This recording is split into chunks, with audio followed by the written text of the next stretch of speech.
कहानी संसार में आइए सुनते हैं प्रसिद्ध कथाकार अमरकांत की कहानी एक थी गौरा।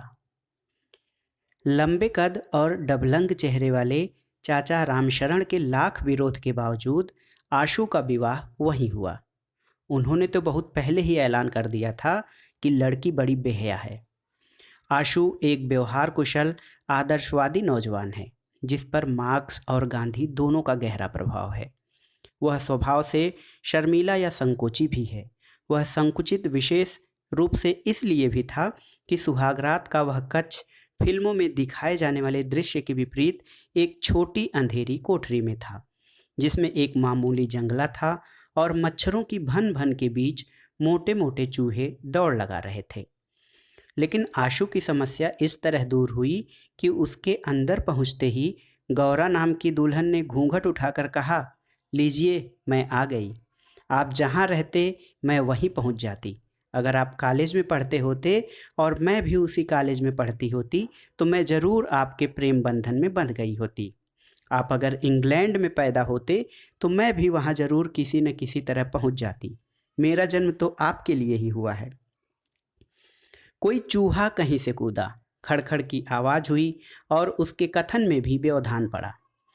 वह फिर बोलने लगी, मेरे बाबूजी बड़े सीधे साधे हैं, इतने सीधे हैं कि भूख लगने पर भी किसी से खाना न मांगे। इसलिए जब वह खाने के पीढ़े पर बैठते हैं तो अम्मा कहीं भी हों दौड़ कर चली आती हैं।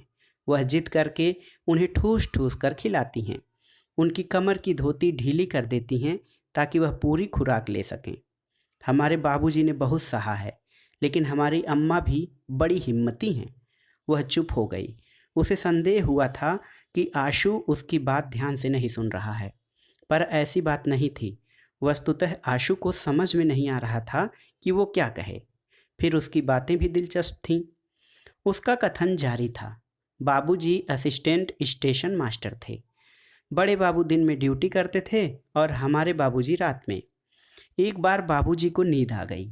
प्लेटफार्म पर गाड़ी आकर खड़ी हो गई। गाड़ी की लगातार सीटी से बाबूजी की नींद खुली। गार्ड अंग्रेज था। बाबूजी ने बहुत माफ़ी मांगी पर वह नहीं माना। वह डिसमिस कर दिए गए। नौकरी छूट गई। गांव में आ गए। खेती बाड़ी बहुत कम होने से दिक्कत होने लगी। बाबूजी ने अपने छोटे भाई के पास लिखा मदद के लिए तो उन्होंने कुछ फटे कपड़े बच्चों के लिए भेज दिए। यह व्यवहार देखकर बाबूजी रोने लगे। इतना कहकर वह अंधेरे में देखने लगी। आशु भी उसे आंखें फाड़कर देख रहा था। यह क्या कह रही है और क्यों? क्या वह दुख कष्ट बयान करने का मौका है? न शर्म और संकोच लगातार बोले जा रही है। उसने आगे कहना शुरू किया, लेकिन मैंने बताया था ना, मेरी माँ बड़ी हिम्मती थी। एक दिन वह भैया लोगों को लेकर सबसे बड़े अफसर के यहाँ पहुँच गई। भैया लोग छोटे थे। वह उस समय गई जब अफसर की औरत बाहर बरामदे में बैठी थी। अम्मा का विश्वास था कि औरत ही औरत का दर्द समझ सकती है। अफसर की औरत मना करती रही, कुत्ते भी दौड़ाए, पर अम्मा नहीं मानी और दुखड़ा सुनाया। अंग्रेज अफसर की पत्नी ने ध्यान से सब कुछ सुना, फिर बोली, जाओ हो जाएगा। अम्मा गांव चली आईं। कुछ दिन बाद बाबूजी को नौकरी पर बहाल होने का तार भी मिल गया। तार मिलते ही बाबूजी नौकरी ज्वाइन करने के लिए चल पड़े।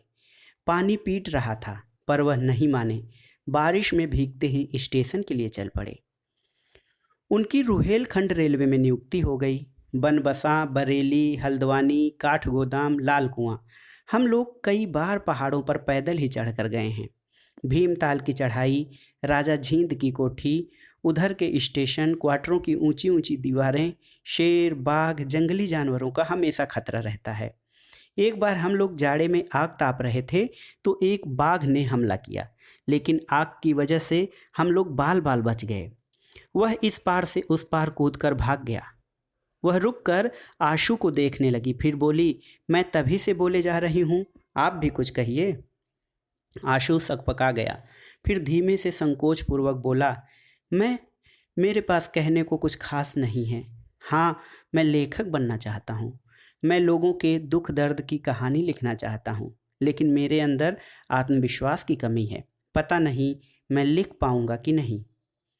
क्यों नहीं लिख पाएंगे? ज़रूर लिखेंगे। मेरी वजह से आपके काम में कोई रुकावट ना होगी। मुझसे जो भी मदद होगी, हो सकेगी, मैं ज़रूर दूंगी।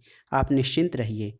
मेरे भैया ने कहा है कि तुम्हें अपने पति की हर मदद करनी होगी, जिससे वह अपने रास्ते पर आगे बढ़ सके। मुझे अपने लिए कुछ नहीं चाहिए। आप जो खिलाएंगे और जो पहनाएंगे, वह मेरे लिए स्वादिष्ट और मूल्यवान होगा। आप बेफिक्र होकर लिखिए, पढ़िए। आपको निरंतर मेरा सहयोग प्राप्त होगा। उसकी आंखें भारी हो रही थीं और अचानक वह नींद के आगोश में चली गई। आशु कुछ देर तक उसके मुखमंडल को देखता रहा, फिर सोचने लगा कि गौरा नाम की इस लड़की के साथ उसका जीवन कैसे बीतेगा। लेकिन लाख कोशिश करने पर भी वह सोच नहीं पाया।